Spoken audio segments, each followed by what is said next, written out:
You're listening ad-free on Wondery Plus.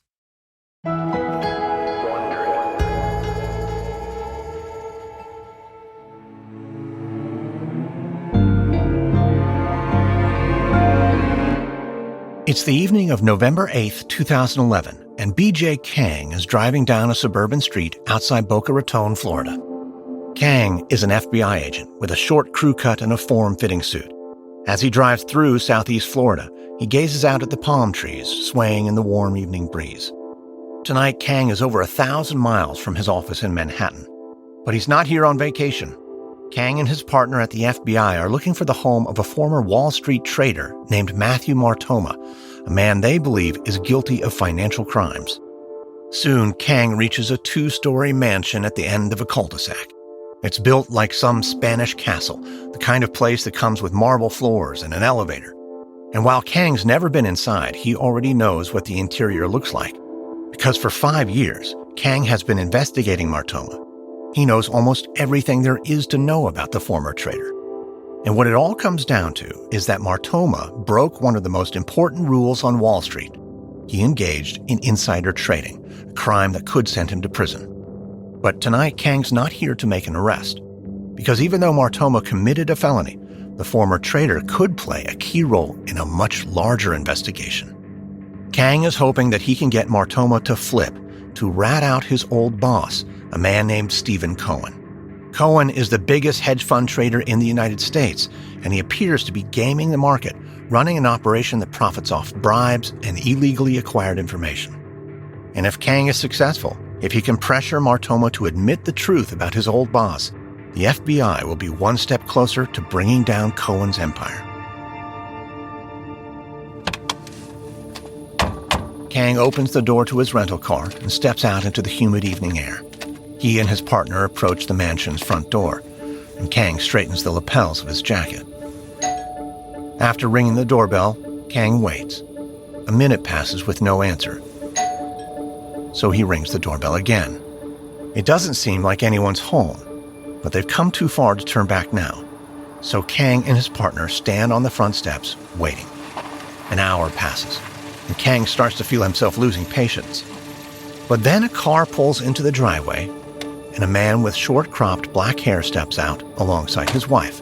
Can I help you? Yes, Mr. Martoma. I'm Special Agent B.J. Kang. We're from the FBI. We'd like to speak with you about a former business associate. FBI? It's not really a good time. Mr. Martoma, I'm afraid it can't wait. We need to speak to you about something sensitive, and we should probably go somewhere private. What's this all about? We're here because you worked for SAC Capital from 2006 to 2010. That's correct, right? Yeah, that's right. I was a trader. And you worked for Stephen Cohen in the firm's healthcare division. Yeah, that's right too, but that was a long time ago. I moved on from Cohen and SAC, so what is this about, really? Kang exchanges looks with his partner. It's time to show his cards. Mr. Martoma, we're here to talk about insider trading. We know about the Wyeth and Elon trades. We know you sold your shares just in time and made a large profit. And we know your tips came from someone on the inside. What? No, I'm sorry. Could you just... Martoma leans against the doorway, suddenly looking fatigued. Mr. Martoma, are you okay? I'd like to sit down if I'm not. But Martoma doesn't finish getting his words out.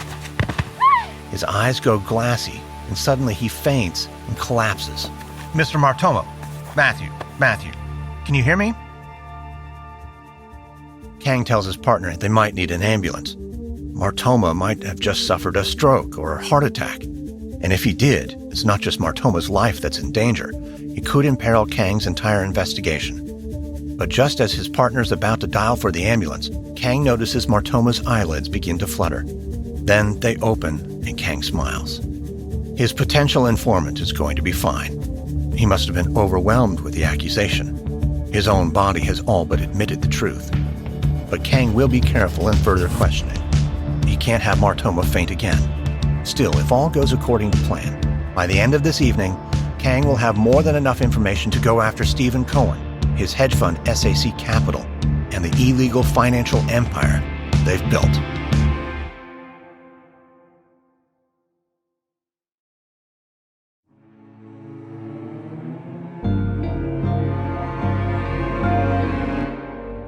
From Wondery, I'm Lindsey Graham, and this is American Scandal.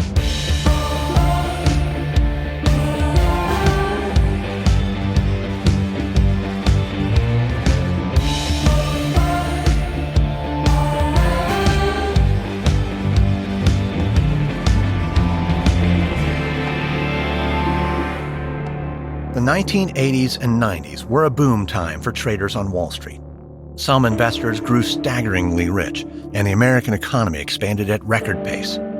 But one firm, SAC Capital Advisors, distinguished itself from the pack. Year after year, this hedge fund produced mesmerizing profits. Other investors on Wall Street couldn't figure out the secret behind the success at SAC and how Stephen Cohen, the hedge fund's founder, became one of the most powerful men in finance. But in a world where good intelligence can help produce huge returns, rumors began that Cohen had a network of insiders who traded him secret information, helping him become a billionaire multiple times over. Cohen's winning streak wouldn't last forever. The FBI and other government agencies began a years-long investigation into Cohen and insider trading, culminating with a series of high-stakes trials. In the eyes of the public, it was a test to see whether Wall Street could actually be policed. But before he faced off against the authorities, and before the world grappled with the huge power of hedge funds, Stephen Cohen was a young man with a talent for numbers and a burning desire to win. This is episode 1, A Game of Poker. It's the early 1970s and a humid day in Great Neck, New York. Stephen Cohen is about to head into his senior year of high school. But today, he's stuck working a summer job, stocking shelves at the Bohack supermarket, and he has to be on his feet for hours, going aisle to aisle, sticking price tags on cans of corn, boxes of cereal, and stacking them on the shelves. It's mind-numbing work, but it's not the worst job, because it gives Cohen time to think about the one thing that truly matters to him, winning at poker. As he stacks cans in his head, Cohen begins dealing imaginary hands of cards, trying to figure out how to win. For Cohen, there's nothing like poker. He loves to compute numbers and probability, and the thrill of getting it right is like an addiction. But Cohen also knows he has a special gift. He can spot the other player's tells, the hidden language of the body, sighs and frowns, nervous tapping on the table. And while he has a strong intuition, Cohen also knows that to win at poker, you need an informational edge. And that's why he keeps playing imaginary hands in his head, trying to game out all possible outcomes. Practice and probability make perfect. And that matters because tonight Cohen is going to meet with some of the neighborhood guys. They often stay up gambling until dawn. A lot of money gets exchanged, and Cohen wants to win as much of it as he possibly can. Cohen is playing through another imaginary hand in his head when suddenly his train of thought is interrupted. The floor manager of the grocery store appears in front of Cohen, reeking of cigarette smoke. He grabs a price gun out of Cohen's hand, and with a look of frustration, he points out that the cans are mislabeled. Cohen got the price wrong. Cohen winces. It isn't like him to make a careless mistake like that. He tries to play it off, joking that his brain is a bit mushy after all the repetitive work. But the manager doesn't smile. Instead, he warns Cohen that he needs to be more careful, or he'll find he's out of a job. But Cohen laughs at the threat. It sounds like a bluff. The floor manager repeats himself, though. Cohen cannot slip up. It may seem like a matter of nickels and dimes, but it adds up to real money for the grocery store.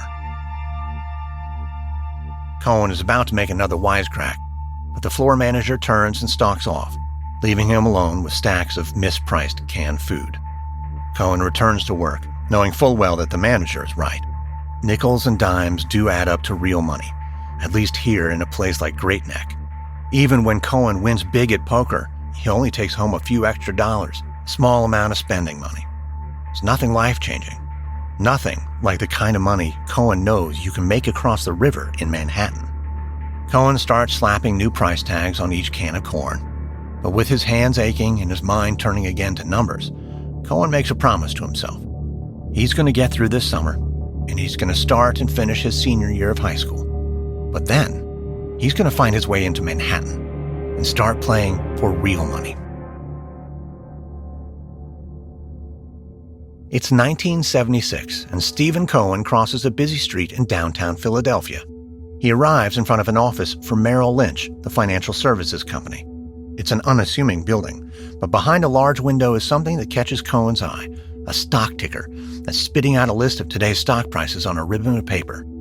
These days, Cohen is studying at the Wharton Business School at the University of Pennsylvania. He's working to get a degree in economics, hoping that this diploma would be a golden ticket into the world of business and finance. But Cohen hasn't gone to a lecture in over a week. The papers, the historical case studies, none of it feels relevant.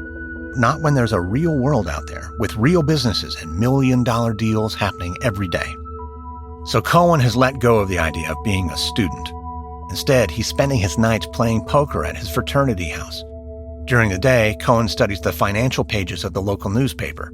He watches companies like General Motors and Boeing as they rise and fall in value. And that's why he's standing outside the office for Merrill Lynch, watching the stock ticker. Earlier this morning, Cohen made some practice trades. He's pretending to buy and sell stocks, and now he waits to see whether his bets will pay off. Cohen focuses on the stock symbols coming out of the machine, when out of the corner of his eye he notices someone approaching, a clean-shaven older man in a suit. The man steps in front of Cohen and tells him to move along. He's a broker with Merrill Lynch, and the company can't have people loitering out front. But Cohen ignores the man and says he's not leaving. He's got as much right to learn about the New York Stock Exchange as the next guy. Cohen stares at the man, waiting for a reprimand. But to his surprise, the broker just joins Cohen at the window, asking him how old he is and where he goes to school. And before Cohen realizes it, he and the broker are talking like friends. Cohen explains that he's gotten good at reading the ticker tape.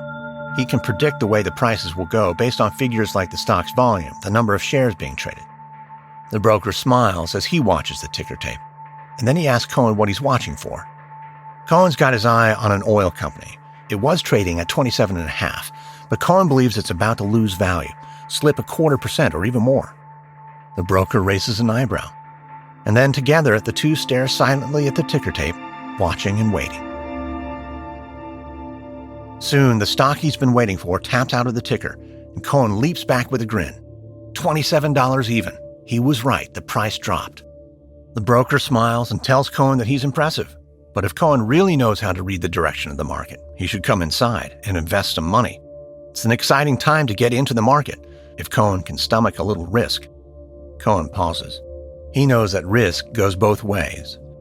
You could lose big, but you could also win bigger. So Cohen makes up his mind. He'll take a risk. He'll invest real money. The stock market has always seemed just like poker on a larger scale. And if Cohen is as good as he thinks he is, there's no reason to be afraid of a little risk. It's 1978 in Manhattan, 2 years after watching that ticker tape in front of the Merrill Lynch building. In the office of a Wall Street trading firm, Stephen Cohen hangs up a phone. He scribbles a couple figures on a yellow notepad and takes a deep breath, gazing across the bustling office. All throughout the room, stock traders are barking orders into phones, pacing around their desks. The place is a pressure cooker, but for Cohen, it doesn't get much better than this. After graduating with a degree from the Wharton Business School, Cohen made the move he knew he was destined for. He got a job trading stocks on Wall Street. An old friend was running a department at a small firm called Gruntel & Company. And while it's not the most prestigious firm in New York, Cohen doesn't mind. It's his chance to begin making a name for himself as a trader. Cohen isn't planning to wait. Today is his first day on the job, but has been given some tedious work. He's conducting trades that are both low risk and mindless. But Cohen's eager to start turning a real profit. And to prove to his boss and all the other traders that he's got what it takes, Cohen just took a big risk and used company money to make a few trades on the side. Cohen glances at the clock. It's 3:50 p.m., 10 minutes to the closing bell. Cohen then turns back to the Quotron screen on his desk, where quotes and prices dash across the screen, a river of green numbers and letters against a black background. Cohen needs the trades he made to swing in the right direction, because if they do, he'll be up $12,000. But if he's wrong, he'll lose the company's money and probably his job. Cohen fidgets in his chair as the minutes tick down. As he reaches for a sip of coffee, he feels a tap on his shoulder. He turns to find his boss, Ron Azer, looming over his desk. Azer is a family friend, and the reason Cohen has the job. Well, right now, the look on his face is anything but friendly. Scanning the numbers on Cohen's screen, Azer snarls, and he reminds Cohen that employees aren't supposed to make side trades without authorization. Cohen shrinks in his seat. He's about to offer a meek reply, but when he looks back up, he notices it's 4 o'clock. Trading has ended. And when Cohen glances at the figure on his screen, it becomes immediately clear. He just made $4,000, and probably stands to make another $4,000 overnight. Cohen's boss sees the numbers too, and shakes his head in disbelief. It's true, Cohen broke the company's rules, but Azer isn't aware of any trader having made this much money on their first day. He doesn't know whether to congratulate Cohen or smack him in the head. Cohen barely conceals a grin, and then he takes another risk, asking his boss whether he can keep trading on the side. Azer pauses, then nods. For now, he says, Cohen can keep it up. And if he continues to do well, soon enough he'll be done with the mindless tasks he was first assigned. But Cohen has to produce impressive results, tomorrow, the next day, and every day after. Cohen says that won't be a problem. And as his boss walks away, Cohen leans back and smiles. It only took him one day, but he's beginning to realize how this company works, and how Wall Street works. The only thing that matters is getting results. No one cares if you bend or even break the rules, as long as the money keeps rolling in. It's 1985 in Manhattan, several years later. Stephen Cohen is standing in front of a mirror, fixing his hair and straightening his tie.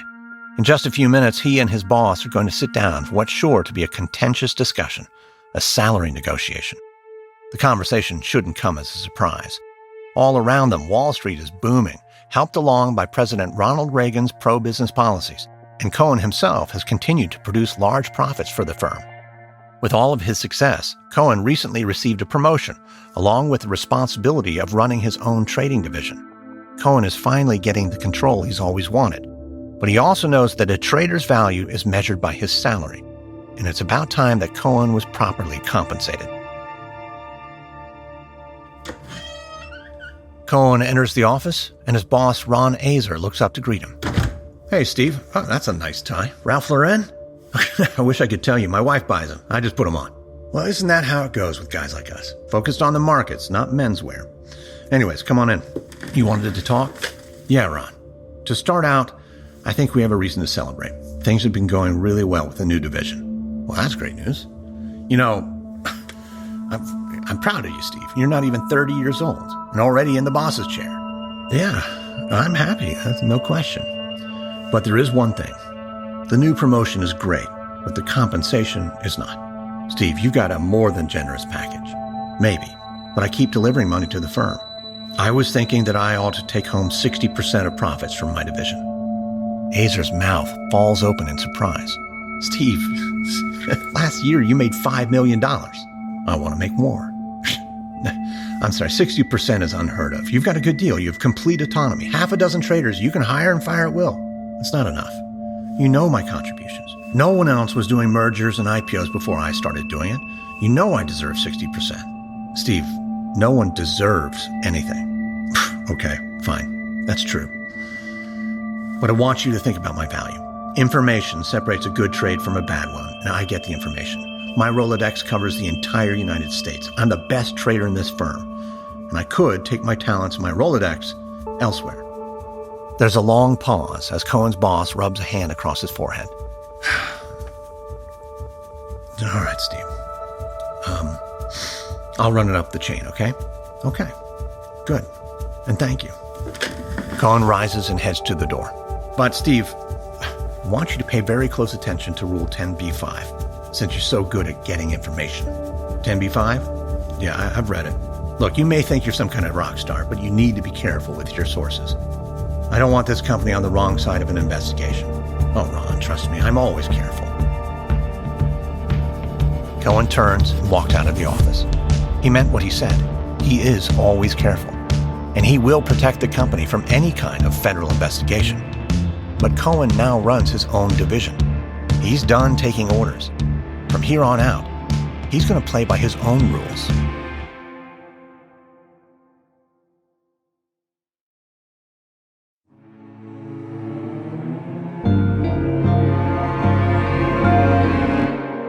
It's December 1985 in Lower Manhattan. Stephen Cohen rises from his desk and steps out into the doorway of his office, where he surveys a room full of stock traders.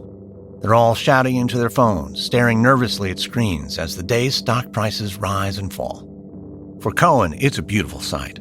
This is his division. All of these traders answer directly to him, and so far their performance has been the source of envy and incredible profits. And to bring in all these dollars, Cohen didn't turn to the Wall Street elite or anyone with an Ivy League pedigree. He put the word out that if you wanted to work for his division, you only had to be a winner. But winning isn't everything. Sometimes Cohen feels like giving back. With his success, Cohen has already helped out his brother, who lives in Florida, getting him hired as an accountant for the firm. But Cohen knows he can do more. So he picks up the phone and dials. Don Cohen. Hey, it's Steve. Steve, how are those Manhattan winters? Gotta tell you, it's 68 degrees and sunny here in Florida. Oh, that sounds nice, but I tell you what, I bet I can make your day even brighter. Oh yeah? What you got? RCA, Radio Corporation of America. It's a buy. Really? You want to explain that? Well, look around. It's a year of mergers and acquisitions. Everyone's buying someone else out, spinning off some part of their company, and I make a lot of money on it. I want you to as well.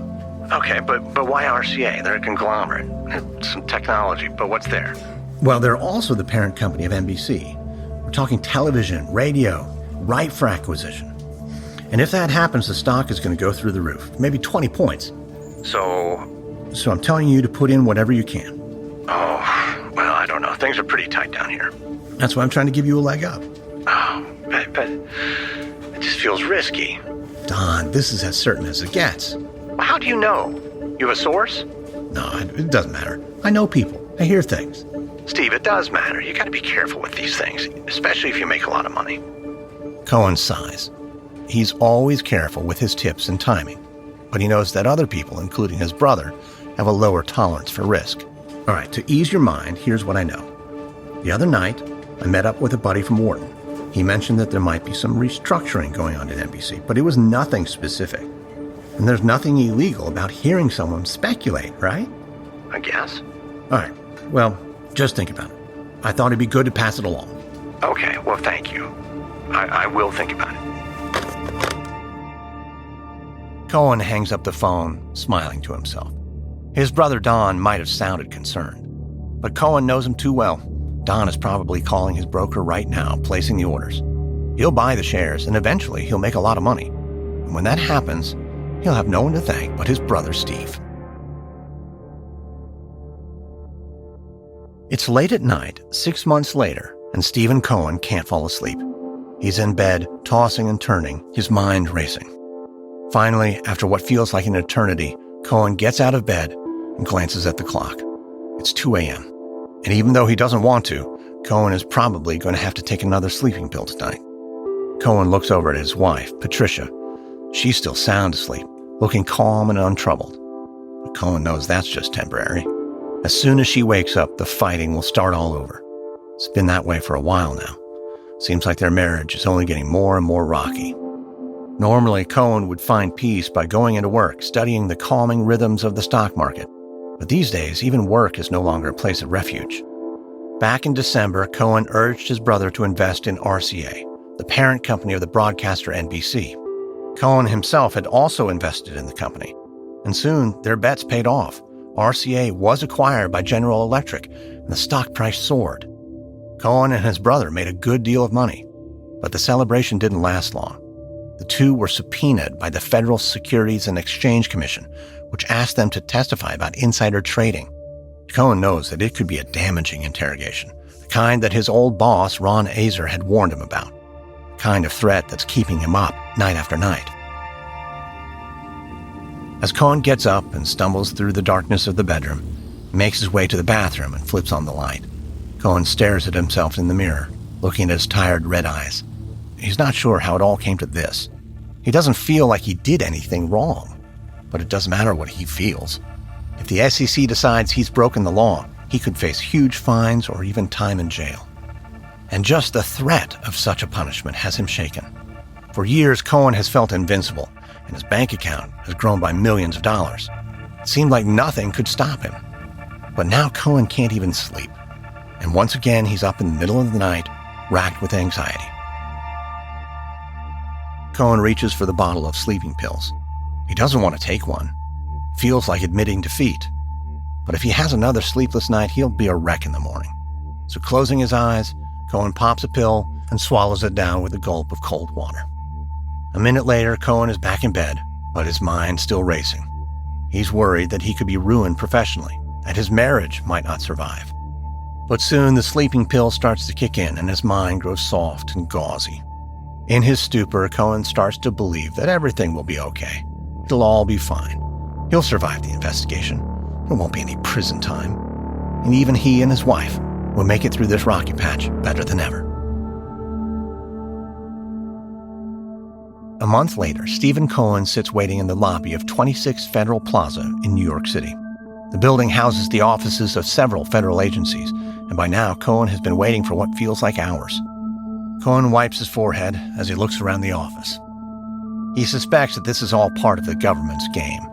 He's here to testify about his investments in RCA, a move that federal regulators seem to believe was a violation of insider trading laws. But apparently the SEC lawyers want to keep him waiting, trying to rattle him before he comes in for his deposition. But Cohen's going to stay strong.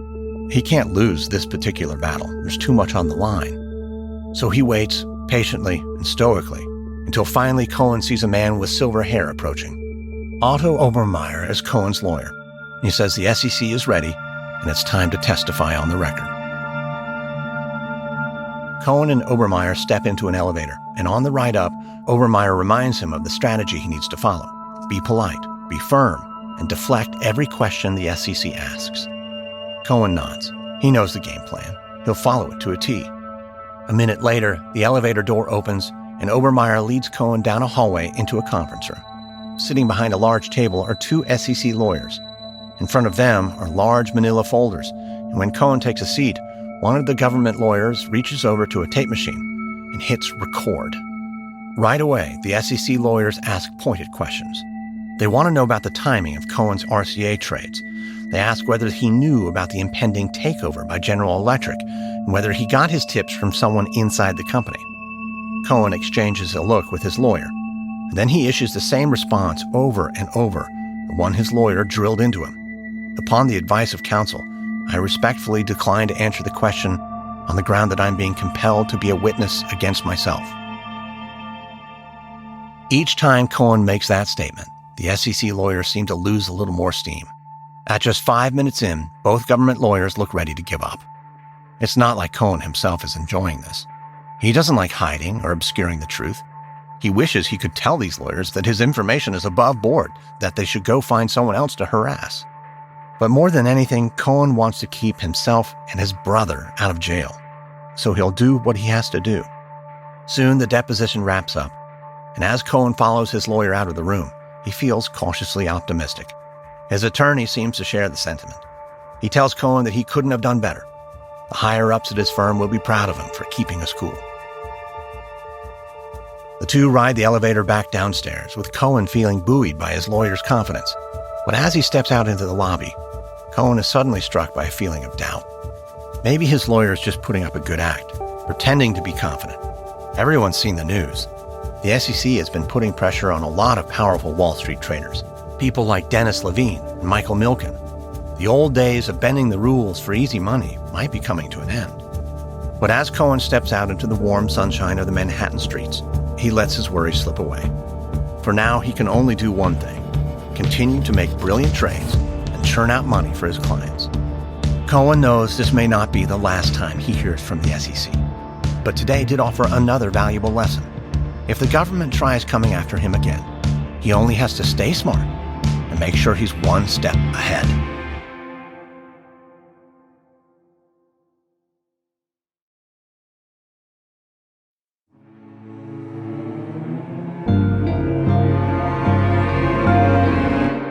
It's 1991 in a trendy Manhattan Italian restaurant, and Stephen Cohen takes a sip from a glass of wine and smiles at Alexandra Garcia, his date for the night. Cohen already likes Garcia. She's in her early 40s, and she's energetic and attractive. But most importantly, she's here, sitting across the table from Cohen, and that seems like a minor miracle. A year ago, Cohen divorced his wife, Patricia. After the papers were final, Cohen didn't have any interest in going on a string of unsuccessful dates. So he signed up for a dating service, and the service sent out invitations to 20 different women. Cohen was hopeful he'd find a match, but he only got one response from Alexandra Garcia, who's sitting across the table from him now. Garcia twirls her pasta and takes a bite. Cohen smiles as he watches. So far, this date seems to be going well, but Cohen worries what will happen once the conversation turns to work. For most people, finance is as boring as it gets. But even more, Cohen has learned to hold his cards close ever since the SEC questioned him about insider trading. Cohen managed to escape then without facing charges, but he's hesitant to talk about his job to anyone, and he hopes he can somehow make it through dinner and drinks without having to address the subject. The waiter pours another glass of wine, and Garcia looks at Cohen with a smile. "You know what I like about you, Steve? You're really listening. This whole time I've been going on and on about myself, but we barely talked about you, about your life." "Well, my life is pretty boring, honestly." "Well, I don't believe that for a second. Tell me about work. What do you do?" I trade stocks." "I think that's fun." You be one of the few." "Oh, I've seen that movie. What was it? Wall Street." "Oh, yeah. Well, yeah, it's just like that." "Steve, if it's not, tell me what it is like." "Well, okay. What do you want to know?" "Well, start with the easy parts. What's the name of your company?" Well, I used to work at a firm called Gruntle & Company. I was there for years. But a few months back, I struck out on my own." "Oh, wow, an entrepreneur." "I suppose. I mean, it's a hedge fund. SAC Capital. You're going to have to forgive me, but I don't know what a hedge fund is." "Oh, I'm sure most people don't." Basically, we get some investors, people with lots of money. And we take some of it and put it in the stock market. But when we buy and sell stocks, we go big and we do it fast. The point is to always beat the market. But we use risky strategies. It's technical. Cohen pauses, unsure about how much to reveal. I don't know, Alexandra. It's exciting. There's a lot of money that we get to work with. But, I'm not sure we're going to be successful. Garcia sets down her wine glass and locks eyes with Cohen. "Steve, you've been listening to me and paying attention. But I've also been paying attention to you. And I don't know anything about finance or stocks. But I think I see someone who's going to be successful no matter what he does." Gosh, I wish I could be as confident. Well, I am confident. You're going to be a huge success. And I look forward to seeing that happen. For a moment, Cohen stares at Garcia as he processes the implication. It sounds like she wants to stick around, and this may not be their one and only date. And maybe Garcia is right. He has always been a winner. And while it may take time, and there will be forks in the road, at some point Cohen is sure that eventually he'll rise to the top of Wall Street. A year later, Kenny Lissack walks through a frozen yogurt shop in Manhattan. When he reaches the front of the line, he leans forward, inspecting the flavors, trying to find something simple and good to make today less bad. Lissack is a trader who used to work for Gruntle & Company in Stephen Cohen's division. But 3 years ago, Cohen asked if Lissack wanted to jump ship and help him launch a new hedge fund. Lissack's only question was how much he could invest. He hasn't had many regrets since. SAC Capital has been a wild success, producing unthinkable results for investors year after year. Lissack has also relished the chance to work alongside Cohen, a trader whose genius is not up for debate. But today was a down day, one of the worst Lissack has ever seen. He and Cohen lost over $2 million chasing a hunch they thought would pay off, but it didn't. And Lissack isn't used to losing. He wants to figure out where he and Cohen went wrong. So he grabs enough frozen yogurt for two and heads to the corner of the shop, where Stephen Cohen is waiting at a small table. Lissack takes a seat, and as the two men dig in, the conversation turns inevitably to finance. Cohen begins by asking Lissack what he thinks happened today. How did everything go south so quickly? Lissack takes a spoonful, and he thinks back to the events earlier. A telecommunications company reported their earnings, and both Lissac and Cohen agreed it would be a good time to take a large position in the company. But almost immediately, the company's price started to plummet. Within minutes, it went from $38 to $37, and then to $35. And as the price kept dropping, Cohen shouted to buy more shares. It could be an opportunity. But at $33 a share, Lissac started feeling queasy. Still, Cohen insisted they keep going. Finally, when the stock had fallen to $31, Cohen himself seemed to recognize defeat. It was then he told Lissac to cash out. Altogether, they took a nearly 20% hit, and that came out to about $2 million, a stunning loss that accrued over the course of just an hour. Now, sitting meekly in a frozen yogurt shop, Lissac tells Cohen what he believes really happened. They got emotional, they acted irrationally, and it's as simple as that. Cohen nods. He's seen it happen time and again. Fear and ego begin to kick in, and emotion drives the decisions, not reason. But Cohen tells Lissac not to worry. $2 million isn't going to shut the company down. And besides, Cohen admits that he was the one who made the call. He can live with the mistake and the consequences.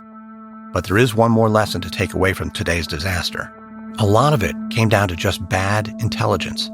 Their edge wasn't as good as Cohen thought. Lissac nods. He knows that for traders, the word edge is just another way of saying good information. When you have edge, you have an intelligence that's unavailable to other traders. It can be the difference between making a profit of 5 or 50%, or losing $2 million in an hour. Cohen crumples up his napkin and sets it in his empty cup. He tells Lissac that things have to change. If their hedge fund is going to stay ahead of the pack, they're going to have to devote all their time, all their energy to a single pursuit, getting better edge. They need to cultivate better sources on the inside of companies. Lissac raises an eyebrow.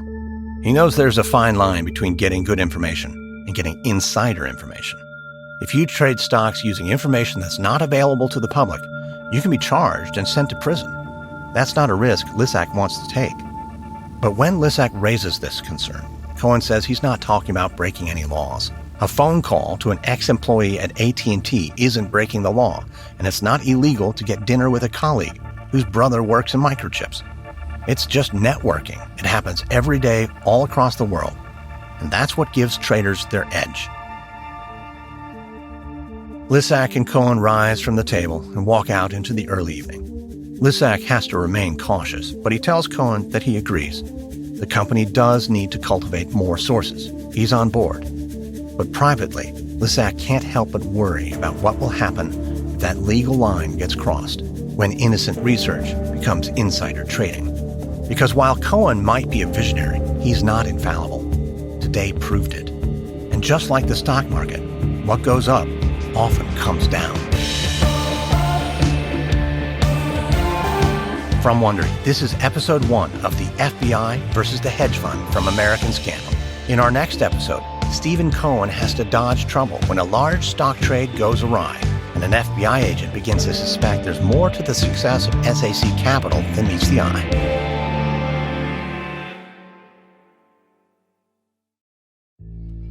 If you'd like to learn more about Stephen Cohen and SAC Capital, we recommend the book Black Edge by Sheila Kolhatkar. This episode contains reenactments and dramatized details. And while in most cases we can't know exactly what was said, all our dramatizations are based on historical research. American Scandal is hosted, edited, and executive produced by me, Lindsey Graham, for Airship. Audio editing by Molly Bach. Sound design by Derek Behrens. Music by Lindsey Graham. This episode is written by George Ducker, edited by Christina Malsberger. Our senior producer is Gabe Ribben. Executive producers are Stephanie Jens, Jenny Lauer-Beckman, and Marshall Louie for Wondery.